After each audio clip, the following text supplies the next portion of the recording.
My name is Alan, and I am 40 years old. I never thought my life would unravel in such a humiliating way, nor did I ever imagine that the woman I once swore I'd grow old with would stand over my brokenness and laugh. But that is exactly what happened, and it left scars deeper than I care to admit. I met Sandra 8 years ago, introduced through mutual friends. She was the kind of woman who could light up a room, and for a time, she lit up my life too. Coffee dates became dinners, dinners became plans, and before long, we were standing together promising forever. Back then, I believed I had found my missing rib, the one person who truly understood me. I was working as a software engineer, a job I was proud of, a career that made me feel steady, useful, respected. I provided not just for myself, but for us. Vacations, shopping trips, little luxuries Sandra never wanted for anything. And it made me happy to give her that life. I thought being a good provider was enough to secure love. I thought wrong. 6 years into our marriage, the cracks began to show. My company hit rough waters, bonuses dried up, and layoffs were whispered in every corner of the office. Still, I stayed. I had faith in the work I had done, especially one project, a software patent that bore my name. If the company fell, I could sell it. I knew it had value. When I told Sandra we needed to tighten our belts for a while, I expected understanding. Instead, I got mockery. She looked at me as if I had personally betrayed her by not being invincible. She sneered, rolled her eyes, and compared me to other men she knew. Suddenly, I wasn't a partner. I was a disappointment. It wasn't just words, it was the silence too. The nights she didn't come home, the lies about crashing at a friend's place, the disdain in her voice when she muttered, "What am I supposed to come home to babysit you now?" I tried to keep the peace, tried to hope she'd come back to herself, but her respect for me was already gone. The day the company was bought out, I came home with the severance package papers in my hand and dread in my chest. I sat Sandra down and told her the truth: I had lost my job. I braced for anger, maybe tears, but I didn't expect laughter. She looked me in the eye and said coldly, "I always knew this day would come. You're just not built for success." Those words destroyed something in me. They weren't just cruel, they revealed what she had always believed. To her, I was never enough. My worth had always been tied to money, not to love. And from that moment, she didn't hold back. She mocked me to her friends, told people I had married her just to ruin her life, called me a failure before the ink was dry on my termination letter.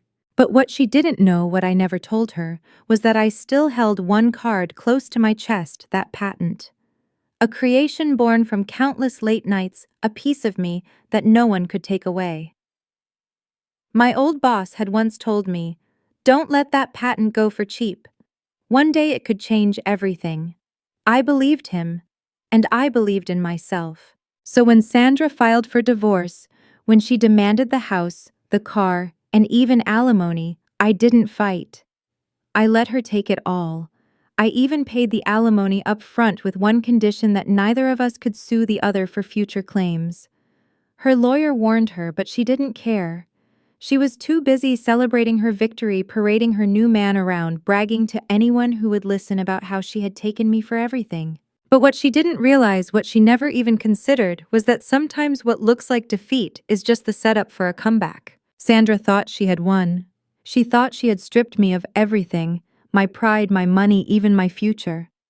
But what she didn't know was that I had already started building something in silence. The patent I had protected, the one she dismissed as nerdy nonsense, had caught the attention of a small but ambitious tech startup.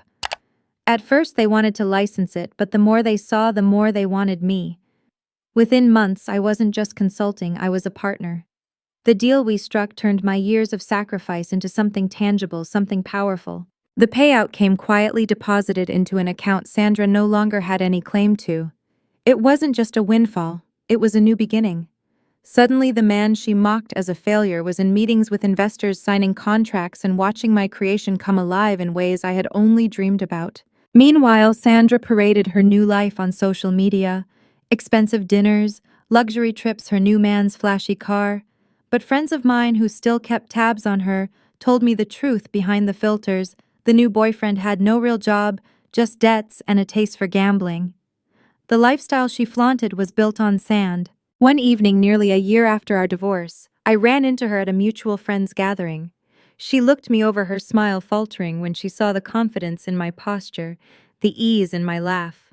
She asked too casually, "So how are you getting by these days?" I leaned in and said softly, "Better than ever." Her eyes flickered first with disbelief, then with something darker, regret. But I didn't rub it in. I didn't need to. Because true revenge isn't screaming your victory, it's living it. What she didn't know then, but what she would eventually hear through whispers and headlines, was that the failure she once laughed at was now the co-founder of a company valued in the millions. The news about my success traveled faster than I expected. Articles began to appear online highlighting our company's rapid growth, the groundbreaking technology behind it, and the potential impact on industries that had long been stagnant. My name, once just another engineer on a payroll, was suddenly tied to innovation, progress, and wealth. Sandra couldn't ignore it. I started getting messages from her late at night. At first they were casual. "Hey, just wondering how you're doing." Then they turned nostalgic. "Remember our trip to Paris? Those were good times." And finally, desperate. "Can we talk?"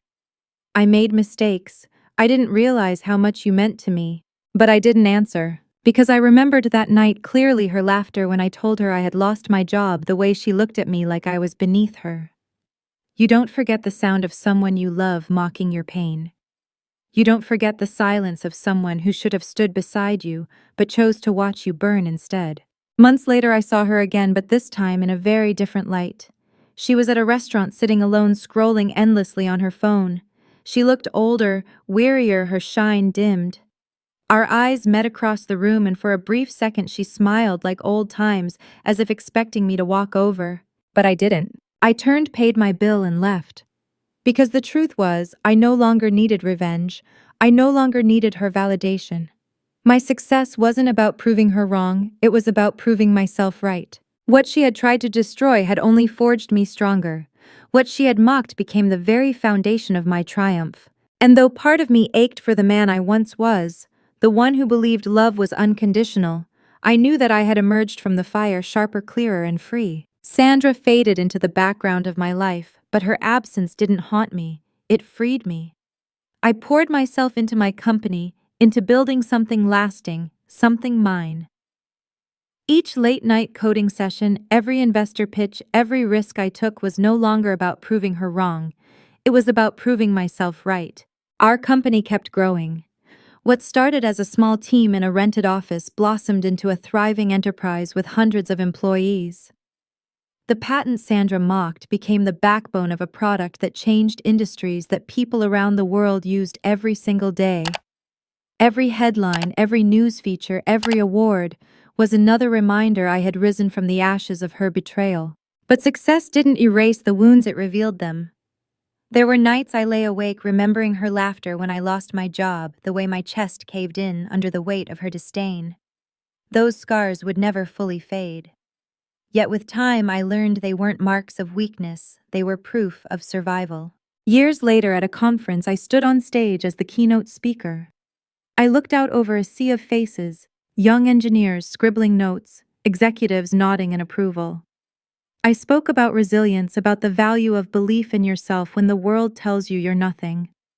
And as the applause roared, I realized that my story wasn't just mine anymore.